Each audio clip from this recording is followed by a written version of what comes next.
Hello guys, welcome back to my channel. And आज मैं आप सबके साथ शेयर करने वाली हूँ बीएड फर्स्ट ईयर की क्लास। हालांकि ये टॉपिक आपका लाइफ टाइम काम आने वाला है, टीचिंग के उसमें आपको जाना है, क्योंकि आप कोई भी एग्जाम दे लो, टेट्स वगैरह का, सुपर टेट का, आपको ये क्वेश्चन हमेशा मिलेगा कि पावलोव का जो शास्त्रीय अनुबंधन है या अनुक्रिया का सिद्धांत है वो क्या है। तो इसके लिए आपको डिटेल में क्लास को देखना है। BEd first year and second year की किसी भी क्लास के लिए आप प्लेलिस्ट चेकआउट कर सकते हो, आपको सभी सब्जेक्ट की क्लासेस मिल जाएंगी।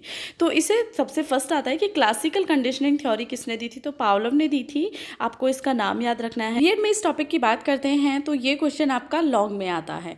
तो पावलोव के इस सिद्धांत को संबंध प्रत्यावर्तन सिद्धांत भी कहते हैं, इस नाम से भी आ सकता है, तो कंफ्यूजन नहीं रखना।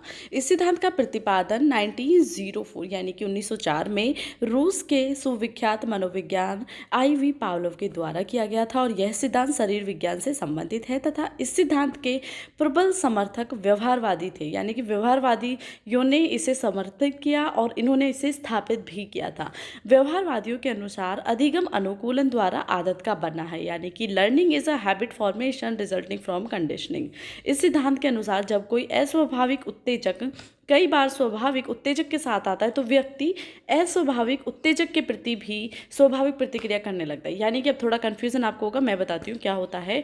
फॉर एग्जाम्पल, कोई एक क्रिया हो रही है किसी एक चीज़ को अपने साथ ला के, ठीक है, एक क्रिया है एंड उसके साथ कोई चीज़ हो रही है, तो उसके बाद क्या होता है कि जब वो क्रिया होगी, चाहे उसके साथ चीज़ हो या ना हो, तब भी हमारी जो अनुक्रिया होगी उसके लिए सेम रहेगी। तो ये सिद्धांत कहता है, ये मैंने एग्जाम्पल के लिए समझाया। अब इसमें जो एग्जाम्पल दिया हुआ है वो देखो। हम अपने मित्र को देखकर प्रसन्न होते हैं, ये एक स्वाभाविक प्रतिक्रिया है। जब हमारे मित्र हमारे घर आते हैं और घर के दरवाजे पर एक विशेष प्रकार की आहट होती है, तो ऐसी स्थिति में कुछ समय बाद हम मित्र को देखने से पहले ही आहट सुनकर प्रसन्न हो जाते हैं। अब यानी कि कोई भी आया हो उसमें, पर हम प्रसन्न हो गए ये सोच के कि हमारा मित्र है। तो ये क्या है, ये आपका पावलोव का जो सिद्धांत है उसे प्रतिपादित करता है। पावलोव ने जो प्रयोग किया था वो कुत्ते पे किया था। प्रयोग को मैं अपने वर्ड्स में पहले आपको समझा देती हूँ। क्या किया था इन्होंने कि कुत्ते के गले में एक उसकी जो लार ग्रंथि थी उन्हें काट के कांच की नलियाँ लगा दी थी, जिससे कि उसकी जो लार है वो उसमें एकत्रित हो। उसके बाद पावलोव ने क्या किया कि वो कुत्ते को खाना देने से पहले घंटी बजाते थे। अब जैसे ही घंटी बजी उसके बाद कुत्ते को खाना दे देते। तो ये प्रयोग उन्होंने कुछ दिन तक किया। उसके बाद क्या किया कि घंटी तो बजाई पर उन्होंने खाना नहीं दिया। अब क्या हुआ कि कुत्ते की जो लार पहले से टपकती थी कि भाई घंटी बजने के बाद खाना आता है, तो उसकी लार टपकती थी। जब खाना नहीं भी आया तो भी उसकी लार घंटी बजते ही टपकने लगी थी। तो इसे उन्होंने कहा था कि किसी अस्वाभाविक चीज के लिए भी स्वाभाविक क्रिया होना पावलोव का अनुबंधन का सिद्धांत था। और यही यहाँ पे लिखा हुआ है बेसिक तरीके से, ठीक है। तो पावलोव ने यह निष्कर्ष निकाला कि कुत्ते के समान बालक भी एक कृत्रिम उद्दीपक के संबंध होकर अनुक्रिया करना सीख जाता है। गिलफोर्ड ने इस पर प्रयोग करते हुए कहा था कि इस तथ्य की सामान्य व्याख्या यह है, जब दो उद्दीपक बार बार दिए जाते हैं, पहले नया बाद में पुराना, तो इस क्रिया में पहली क्रिया भी प्रभावशाली हो जाती है, यानी कि घंटी बजाना भी प्रभावशाली है।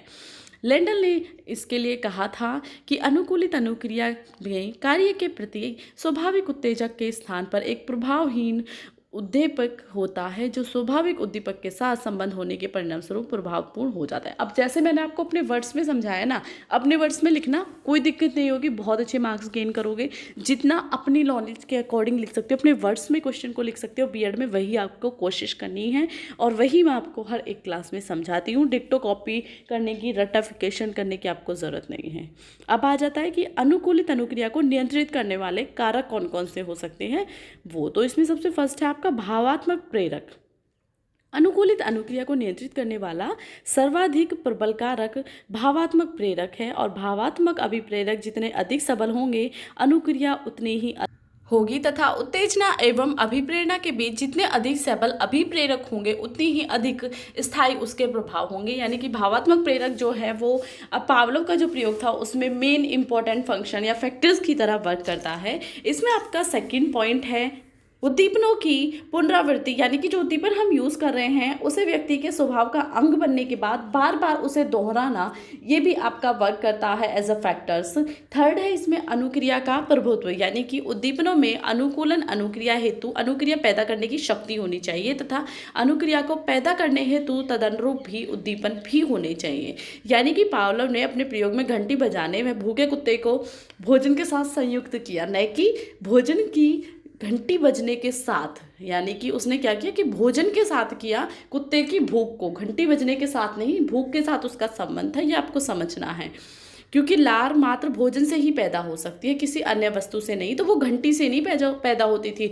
घंटी उनने बजाई, पर उसके कुत्ते की जो लार आती थी वो किस लिए आती थी, क्योंकि उसके बाद उसे भोजन मिलने वाला होता था। ठीक है, अब इसमें फोर्थ पॉइंट आ जाता है दो उद्दीपनों के समय का संबंध, यानी कि जो सेकंड्स का अंतर होता है कि एक क्रिया के बाद दूसरी क्रिया, जो टाइम का डिफरेंस है वो ज़्यादा नहीं होना चाहिए। अगर टाइम का डिफरेंस ज़्यादा हो जाएगा तो उसका प्रभाव उतना ही कम हो जाएगा, इसलिए कुछ सेकंड्स का ही अंतर होना चाहिए। और पावलोव ने इसमें सिर्फ 5 सेकंड का जो अंतर रखना था उसे ही प्रभावित बताया था। क्लियर हुआ। अब आ जाता है कि अनुकूलित अनुक्रिया को प्रभावित करने वाले कारक, तो काफ़ी कारक प्रभावित करते हैं, बट मोस्ट इंपॉर्टेंट है अभिप्रेरक, बुद्धि, आयु या स्वभाव भी इसमें आप बोल सकते हो, जो कि आपके लिए इंपॉर्टेंट फैक्टर्स की तरह वर्क करता है। सो यहाँ पे आपका पावलोव का जो टॉपिक है वो एंड हो जाता है। अभिप्रेरक आपको पता है जो कि मोटिवेट करता है, यानी कि क्या थी, घंटी।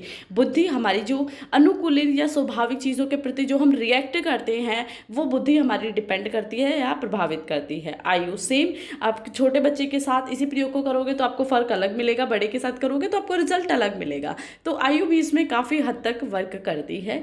तो यहाँ पे आपका जो पावलोव का प्रयोग था वो एंड हो गया। ये बीएड के अकॉर्डिंग मैंने आपको समझाया है, ठीक है, क्योंकि बीएड में इस टाइप से ही क्वेश्चन आता है और ये क्वेश्चन पॉइंट्स ही आपसे पूछे जाते हैं कि प्रभावित करने वाले कारक बताओ या फैक्टर्स बताओ, किस किस पे ये डिपेंड करता है। सो आई होप आपकी क्लास क्लियर हुई है। बीएड की प्रैक्टिकल फाइल, लेसन प्लान या अदर क्लासेस के लिए आप प्लेलिस्ट चेकआउट कर सकते हो।